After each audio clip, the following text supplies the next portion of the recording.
You're listening to Shoe In, covering the ins and outs of all things footwear, from sneakers to heels, loafers to slippers, and every type of shoe in between. Brought to you by the FDRA, the Footwear Industries Association focused on retail, trade, politics, and fashion, helping create and enhance conversations on all things footwear. And now your footwear insiders, Matt Priest and Andy Holt. Hey, Matt, how's it going? It's going well, Andy. How are you, my friend? I'm glad to be back in studio. Yeah, me too. It's always fun. We've been on the road, but it's good to be back here in the home studio. Yep, and it's nice to plug in thoughtful people in our industry and thought leaders of our industry working on a lot of consumer shifts that are taking place and how we adapt to that. Big time. And a lot of technologies that are impacting our industries. Yep. So one of those folks today we want to bring on is our good friend Jeff, who's with Snap36. Jeff, welcome to the show. Hey, thanks, guys. Thanks, Matt and Andy. I really appreciate you guys having me on today, and sounds like we're going to have a little bit of fun. I hope so. First of all, I love talking about Jeff's background. So before we get into his current company, Jeff, if I remember correctly, our conversations are always great about what's happening in terms of where the technology is heading in the future. But you have a really solid background in software and technology, but also increasingly more and more with our footwear industry. So maybe you can just share your background real quick and how your company kind of got founded and why. Yeah, no, absolutely. I'm kind of a late stage entrepreneur, but my early years, I spent about 30 years in the technology world. And those 30 years in the technology world, the last 10 of them, I was with a startup out of California called Scene 7, which was specifically in the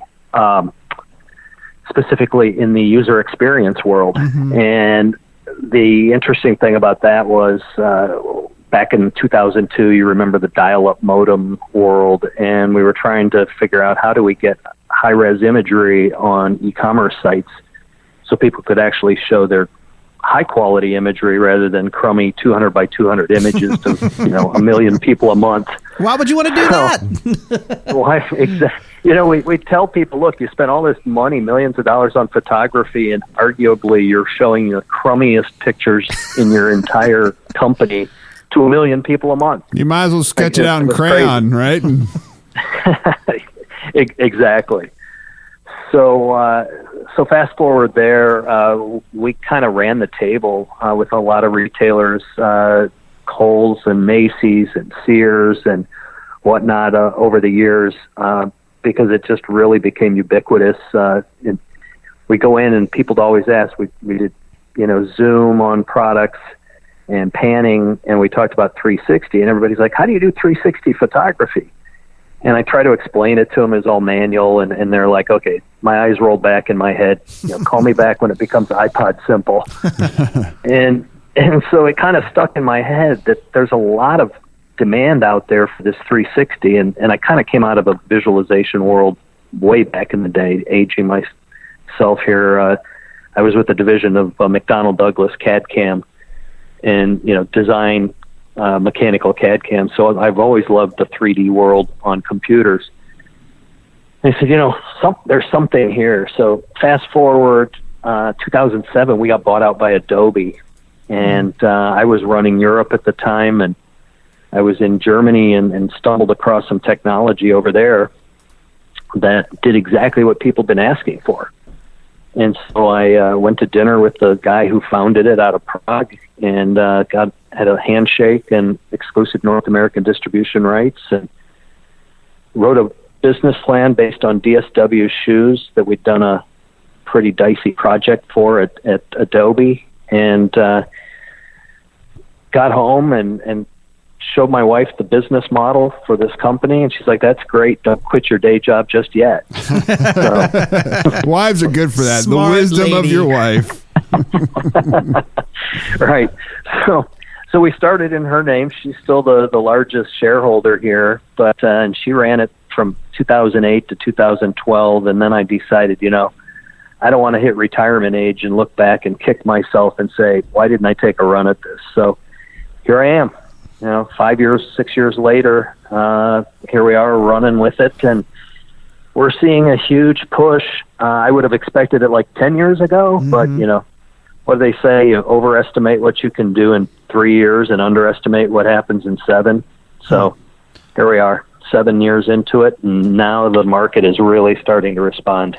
Yeah, I think it mainly driven, I guess, by e-commerce, and Matt and I always talk about numbers and where we're at, but we've obviously, when Zappos started, there was this thing where it was like, no way you can sell shoes online because of fit and issues like that, and somehow Zappos solved some of that challenge, and all of a sudden people realized it can be a reality. You can sell shoes online, and now we're at around probably 30%, Matt, I guess, 30% of all shoes are sold online. I think that's about the number. Right? And I think the challenge for retailers are they're still using the crummiest pictures for some of their websites. And so where you guys come in, obviously, is you're allowing them to have a 360-degree view of the shoe and spin it around. So maybe talk about how shoes are kind of the ultimate product to spin, and who you're working with and how you guys work with those companies to make sure that when someone's looking at a shoe on their website, they get the exact visual of what the shoe is. Right. No, it's really a good point. And when you think about 360 imagery, what you're really trying to do is mimic an in-store experience. And when you think about it, the ultimate in-store experience is shoe shopping. You walk into a shoe store or a Nordstrom and you pick up a pair of shoes and you turn it over, you look at the soles and you look inside and you spin it just like you would want to do online. Right. The interesting thing about 360 is it's just catching on in the footwear industry. We're seeing a lot of people now really going that route. And the reason it didn't earlier is we were actually talking to Zappos way back in pre-2010, and they were super excited about 360, and lo and behold, Amazon came in, bought them, and Amazon's viewer did not support 360. It only supported alternative views. So they settled in on 8 alternative views and then did their really cool videos, which I still love those videos today. I think they're very effective. Obviously hard to question Zappos, but they basically set the tone for how people shoot and display shoes online. 8 alternative views. Right. And you go to Fashion District in New York and people want their shoes shot, and it's like, oh well, we'll do the 8 views and it's $13 a shot, and here's your $104 and you're done with your shoe. Right. So but what we're starting to see is people love to pick up and turn things around, and we're seeing it in a lot of different industries, and now it's really starting to seep into footwear.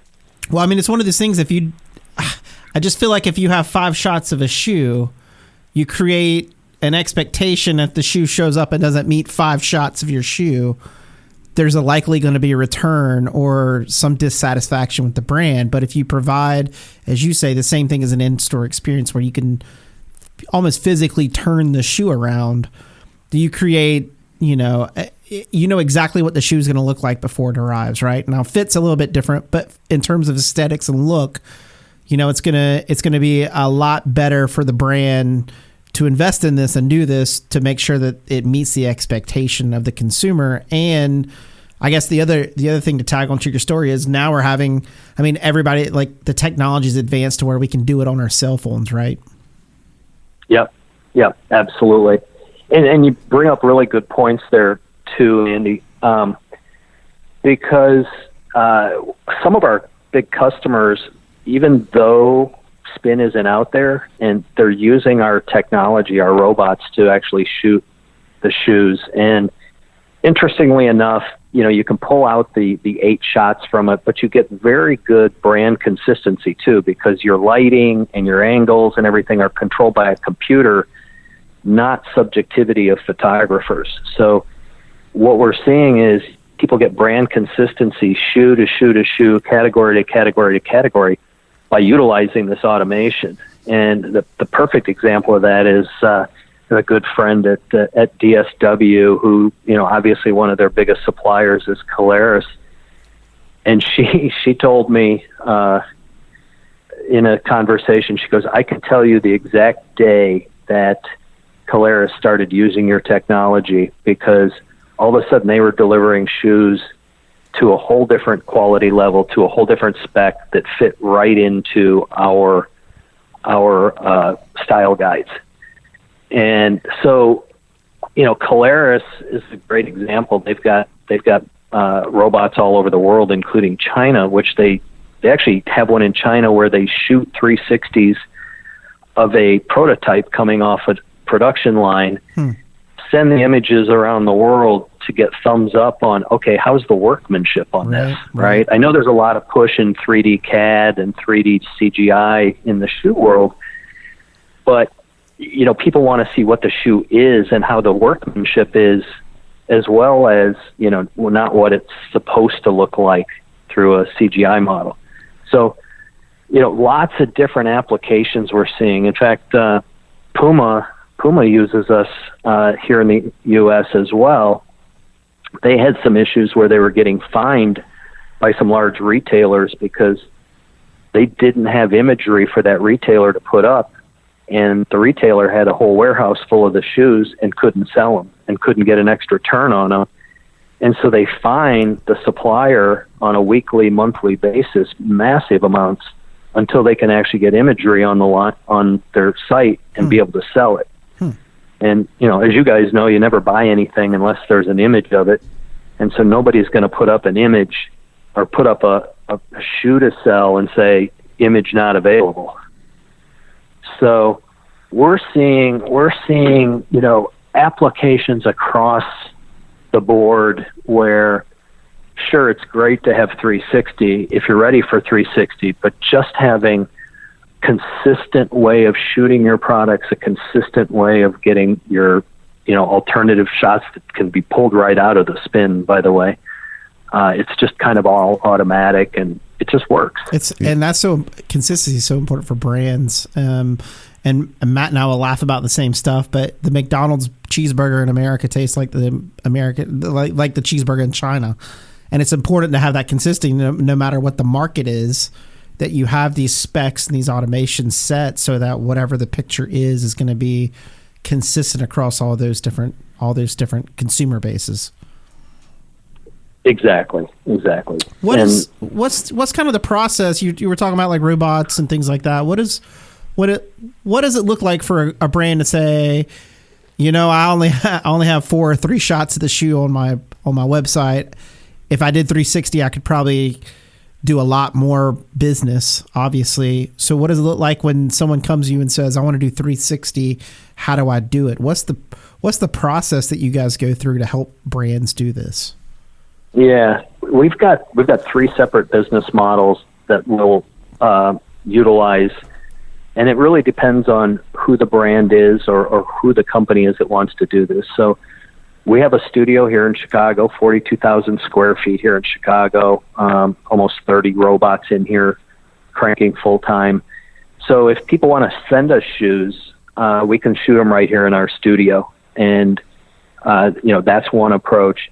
The other approach is if you've got tens of thousands or hundreds of thousands of shoes in a warehouse, we'll go set up in a warehouse and shoot them in there. And then the third thing is we'll actually sell our robots to the supplier or to the retailer and let them shoot it in their own studio. We do find, in the footwear industry, a lot of times people are trying to bring photography in-house. Rack room shoes is a perfect example of that, where just the turnaround time of sending shoes out and then getting them back in-house was a 3 to 4 week latency, and it cost them money. And now they've cut that into under a week. Now, Jeff, during this entire conversation, I've been on your website, and I have to tell you that I am mesmerized by spinning drill. I've been spinning You're speaking Matt's language, which is visuals. Exactly. I've been spinning a mixer by KitchenAid, which has been a lot of fun.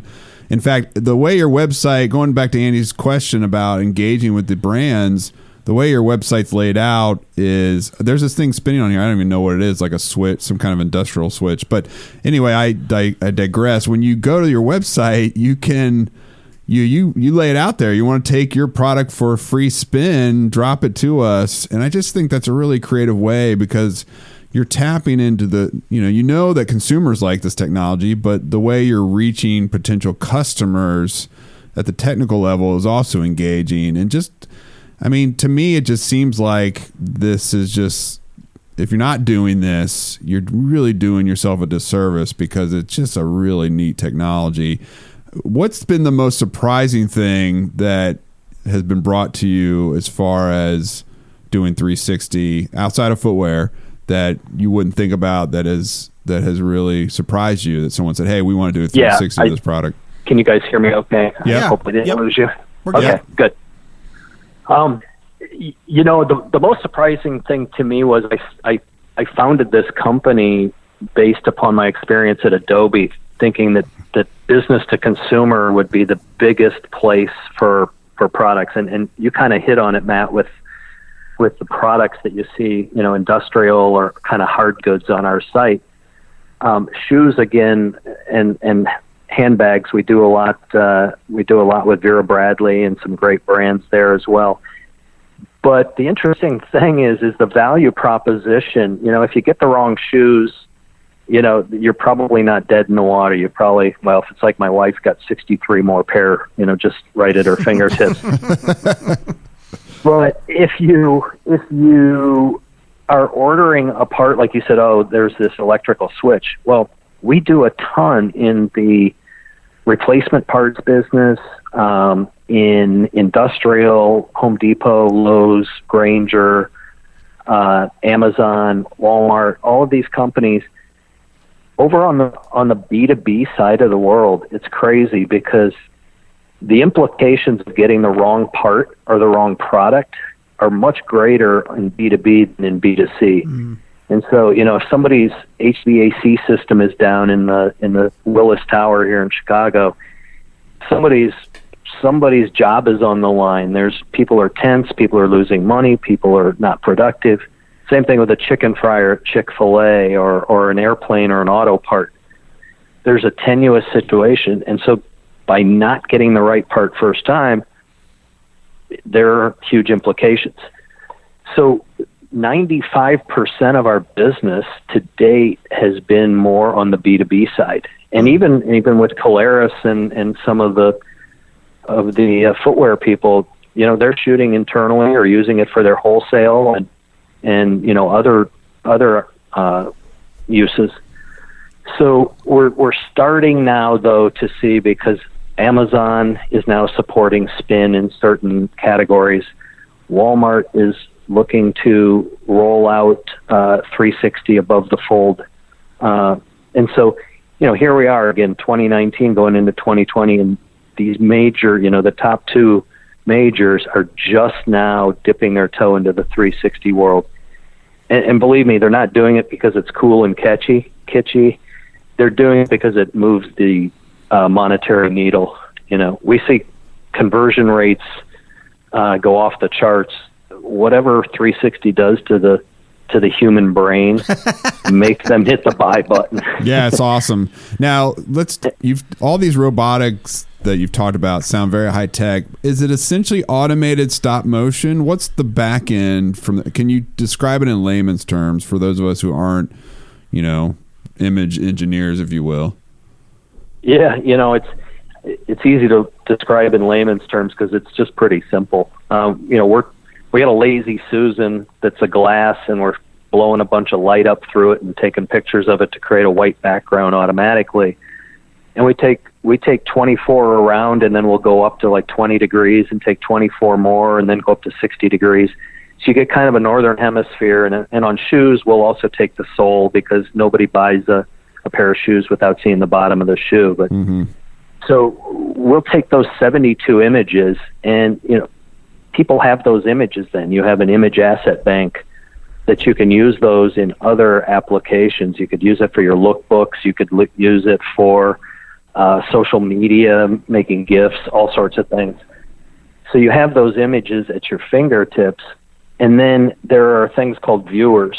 So people will put a viewer, there's commercially available viewers, which is exactly where I came from at Adobe. They've probably got the most popular one out there amongst retailers.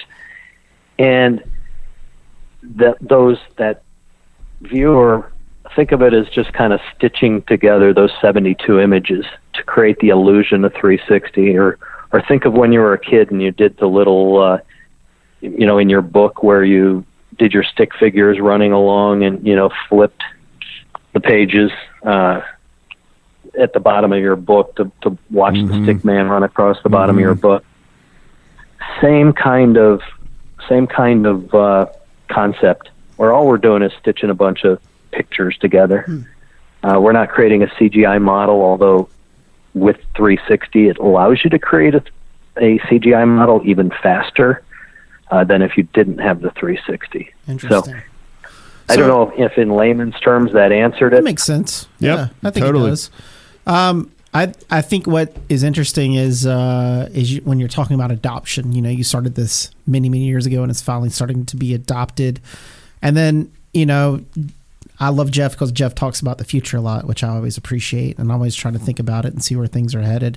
But as we look towards legitimate, 5G technology where phones are getting faster, less latency, there's this possibility of augmented reality, or is this eventually going to spin into, pun intended? I like it. Spin into something like that where the applications can then almost have an augmented application down the road. Like, obviously it's going to take a while for that to happen, but what are you thinking about in the future? Yeah, we keep our finger on the pulse of the future.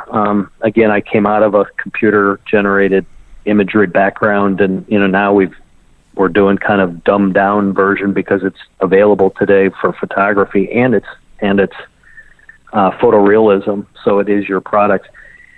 The interesting thing in augmented reality and virtual reality is you have to have the right use case.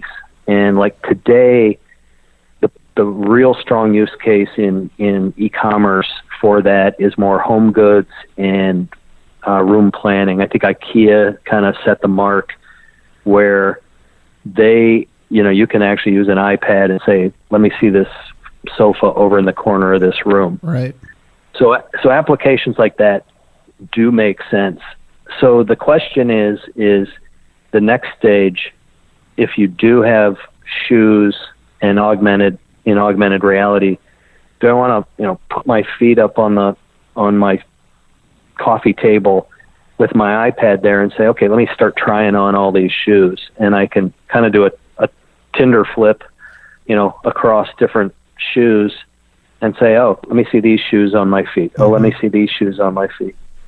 I do see some value in that, and I think guys like Warby Parker and some of the timepiece companies are saying, how's this watch look on my wrist? How do these glasses look on my face?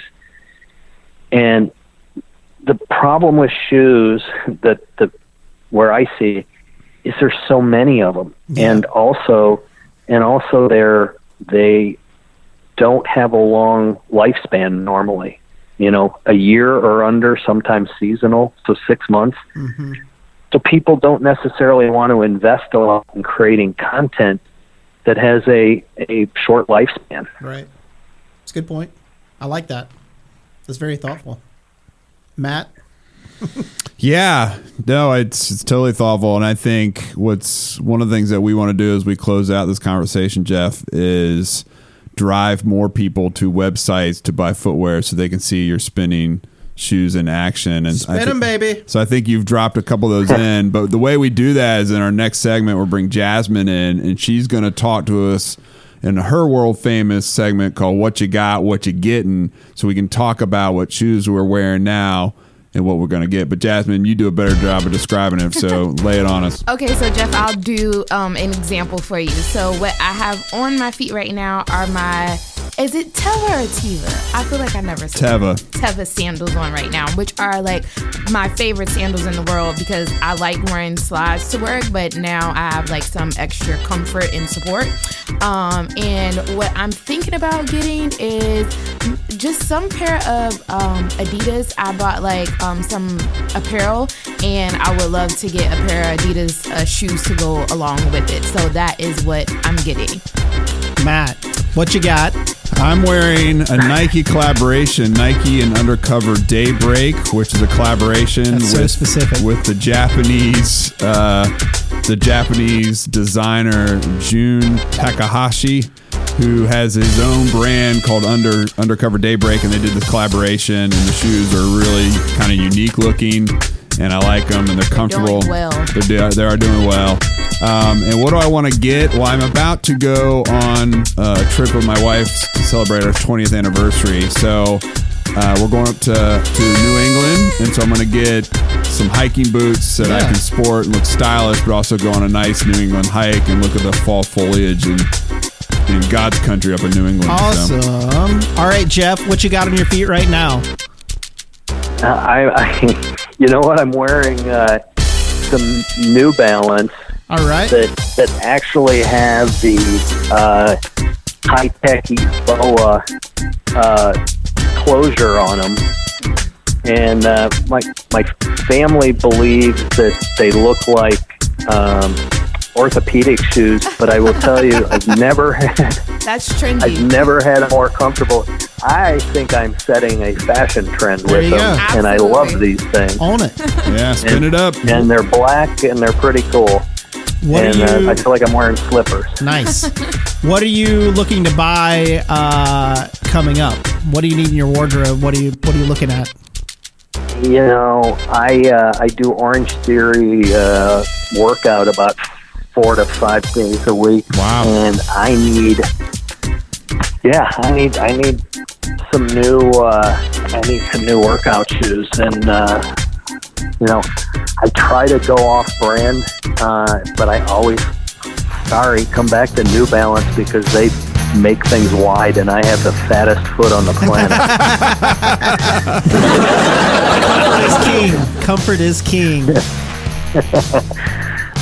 So, yeah, that's where I am. Awesome. Well, Jeff, thanks so much for joining us today. And before we peel off, if people want to go to your website, what's your website address? It is www.snap36.com. Snap36.com. Google Snap36. Go and spin around the website and see how it goes. And again, you know, Jeff and his team have already proven out how they can work with footwear, talking about DSW, Puma, Caleres. I see a lot more of their work on Amazon and on other retailers' sites. So Jeff, congratulations on taking an idea and executing it and adding real value to companies and kind of helping build the future. Well, appreciate it, Andy. And, you know, you guys always do a great job. I hate to, you know, not take this chance because we love the FDRA and what you guys do there. And you guys do really good work for the whole industry. So keep up the good work on your end as well. And we look forward to many years of working with you guys. Absolutely. Thank you very much, Jeff. Folks, this is Shoe and Show. We're covering the ins and outs of all things footwear. Today we talked a little bit about how 360-degree spins can really drive sales, but also what I learned today was it can also drive B2B business, and it can also drive better workflows and add to the bottom line in different ways on the front end of operations, not just in e-commerce. So definitely visit snap36.com. If you have issues or topics you would like us to discuss on Shoe and Show, please let us know. Or if you have an idea for a guest that should come on that we just have to interview, go to shoeandshow.com and drop us a line. Please subscribe on iTunes or Spotify, anywhere podcasts are, so you can get each new episode every single Monday dropped directly into your ears. Music to your ears, I'm sure. On behalf of Jasmine and Matt and our good friend Jeff at Snap36, this is Andy Polk, and Shoein is out. Shoein has been brought to you by the FDRA, the Footwear Industries Association focused on retail, trade, politics, and fashion, helping create and enhance conversations on all things footwear. For information about FDRA, visit fdra.org.